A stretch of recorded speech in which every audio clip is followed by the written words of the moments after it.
Good evening friends, आप सभी को मेरा प्रणाम, नमस्कार, जय श्री राम। तो इस वीडियो में हम बात करेंगे कि याचियों की नियुक्ति कब तक होएगी और जिन लोगों की ज्वाइनिंग पेंडिंग है इनकी ज्वाइनिंग कब होगी। ठीक है, यानी कि या जो जिनकी ज्वाइनिंग पेंडिंग है उसमें मात्र इतने दिन बाकी हैं और याचियों की नियुक्ति इस दिन होगी। इन सब चीज़ों के बारे में हम लोग बात करेंगे। आगे बढ़ने से पहले बता दो फ्रेंड्स कि आपकी सुविधा के लिए मैंने एक टेलीग्राम ग्रुप बना रखा है जिसका लिंक मैंने डिस्क्रिप्शन बॉक्स में दे रखा है। उस टेलीग्राम ग्रुप में आपको रीट लेवल 1 और 2 की तमाम इन्फॉर्मेशन दी जाएगी जो कोर्ट में है, और राजस्थान की तमाम भर्तियों की अपडेट, और साथ में ही जितनी भी भर्तियाँ उनके लिए करंट अफेयर आपको मिलेगी। तो आप चाहो तो मेरा टेलीग्राम ग्रुप ज्वाइन कर सकते हो, लिंक मैंने डिस्क्रिप्शन बॉक्स में दे रखा है। ठीक है फ्रेंड्स, आपसे रिक्वेस्ट मेरी, अगर आपको मेरी दी हुई जानकारी अच्छी लगे तो प्लीज़ चैनल को जरूर सब्सक्राइब करना और वीडियो को लाइक करना। हम बढ़ते हैं फिलहाल आगे। तो जैसा कि फ्रेंड आपको पता है कि आपका जो केस है उसकी सुनवाई पूर्ण हो चुकी है, मतलब कि अब आपके केस की फर्दर कोई भी हियरिंग नहीं है। ठीक है, इसका मतलब ये हुआ कि जो भी हियरिंग वाला प्रोसेस था वो सारा कंप्लीट हो चुका है, और अब मात्र अधीनस्थ बोर्ड को कुछ एफिडेविट देना है कोर्ट में। जैसे वो देंगे उसके बाद में आपका जो भी प्रोसेस है कोर्ट का और अधीनस्थ बोर्ड का और याचिकाकर्ताओं की तरफ से खैर पूरा काम कंप्लीट हो चुका है, लेकिन जो बोर्ड है उसकी तरफ से एफिडेविट पेश होने के बाद में, यानी कि मंडे है, तो मंडे को अधीनस्थ बोर्ड के जो भी रिस्पॉन्सिबल ऑफिसर हैं वो अपना एफिडेविट पेश करेंगे कोर्ट में। उसके बाद में जो भी डॉक्यूमेंट वाला काम है वो कंप्लीट हो जाएगा। ठीक है फ्रेंड्स, उसके बाद में बारी आती है फैसले की, फैसला कब आना है। ठीक है, हम बात करते हैं स्पेशली कि जिन लोगों की ज्वाइनिंग पेंडिंग है इनकी ज्वाइनिंग कब तक होगी। तो बता दो कि जैसे ही कोर्ट का फैसला आएगा उसके 4 या 5 दिन बाद में आपका ज्वाइनिंग प्रोसेस पूरा स्टार्ट हो जाएगा। ठीक है, यानी कि वो भी तब जब अधीनस्थ बोर्ड कोर्ट में जीतता है और याचिकाकर्ता कोर्ट में हारते हैं।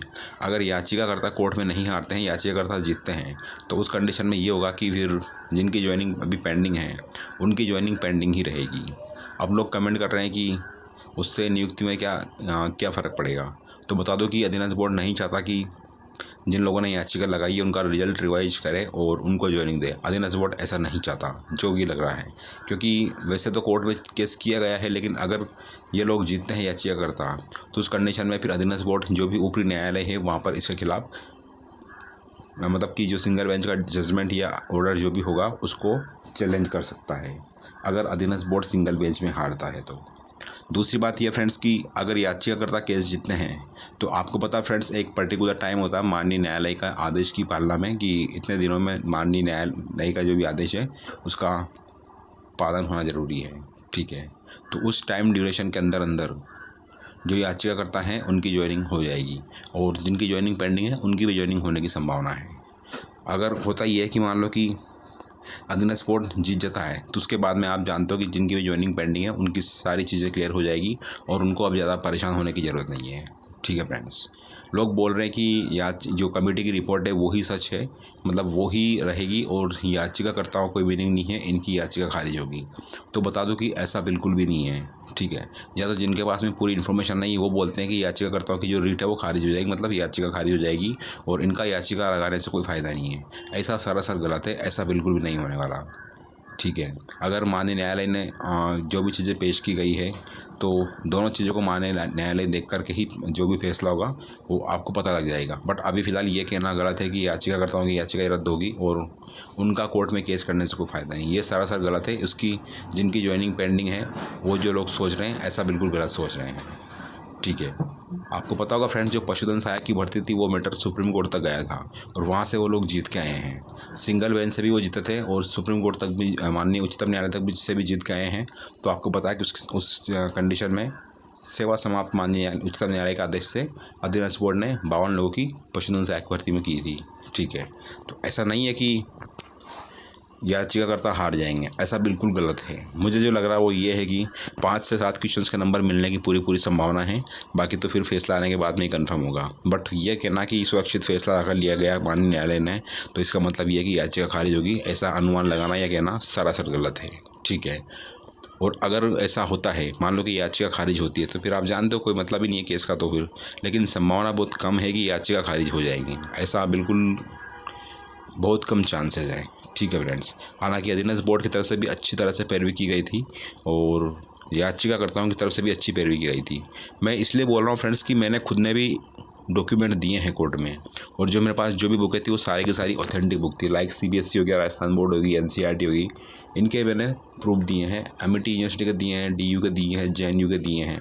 ठीक है, तो जो भी लोग ऐसा सोच रहे हैं कि याचिका खारिज होगी तो गलत है। जिन लोगों ने याचिका लगाई है उनको परेशान होने की बिल्कुल भी ज़रूरत नहीं है, संभावना पूरी है जीतने की।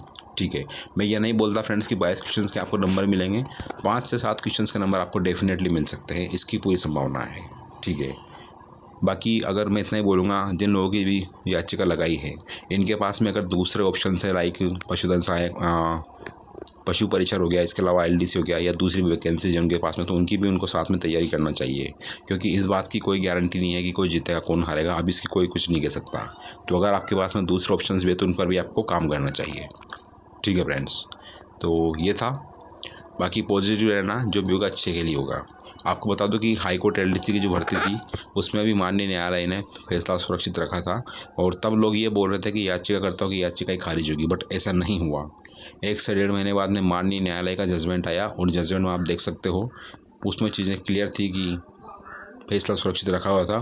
फैसला सुरक्षित जब पब्लिश हुआ, यानी कि जब फैसला सुनाया गया, तो उसमें याचिकाकर्ता जीत गए थे और जो भी एग्ज़ाम अथॉरिटी थी वो इस केस को हार गई थी। ठीक है, तो ऐसा नहीं सोचना कि फैसला सुरक्षित रख लिया मतलब कि याचिकाकर्ता हार गए, ऐसा नहीं सोचना है। बट इतना ज़रूर है कि अगर आपके पास में दूसरे ऑप्शन है तो उनकी भी आपको प्रिपरेशन करना चाहिए। ठीक है फ्रेंड्स, तो इतना ही बोलना चाहूँगा फ्रेंड्स। मैं ज्वाइनिंग के लिए बता दूँ वापस की आचार संहिता की कभी आपकी जो वापस ज्वाइनिंग होना, जिनकी ज्वाइनिंग पेंडिंग है, इसका बहुत बड़ा रोल होगा, क्योंकि आपको पता फ्रेंड्स कि 12 मार्च से आचार संहिता प्रभावी हो जाएगी। उसके बाद में नवीन जो भी नियुक्तियाँ नई वाली, उनमें थोड़ी प्रॉब्लम आ सकती है। वो डिपेंड करता है इलेक्शन कमीशन का कि वो ज्वाइनिंग की परमिशन देता है या नहीं देता है। ठीक है, बट इतना जरूर कहूँगा मैं कि अगर सिंगल बेंच में याचिकाकर्ता हारते हैं तो उसके बाद में उनकी ज्वाइनिंग के सारे रास्ते खुल जाएंगे। फिर DB में भी हारने के चांसेज हैं और सुप्रीम कोर्ट में भी हारने के चांसेज हैं। और अगर सिंगल बेंच में याचिकाकर्ता जीतते हैं तो आप मान के चलिएगा कि सुप्रीम कोर्ट तक में भी उनकी जीत होना निश्चित है। ठीक है फ्रेंड्स, तो ये था फिलहाल के लिए, मिलते हैं नेक्स्ट वीडियो में। आपसे रिक्वेस्ट मेरी, अगर आपको मेरी दी हुई जानकारी अच्छी लगे तो प्लीज़ चैनल को जरूर सब्सक्राइब करना और वीडियो को लाइक करना। वीडियो वॉच करने के लिए thanks. Have a great day and all the very very best and God bless you all. Thanks for watching the video.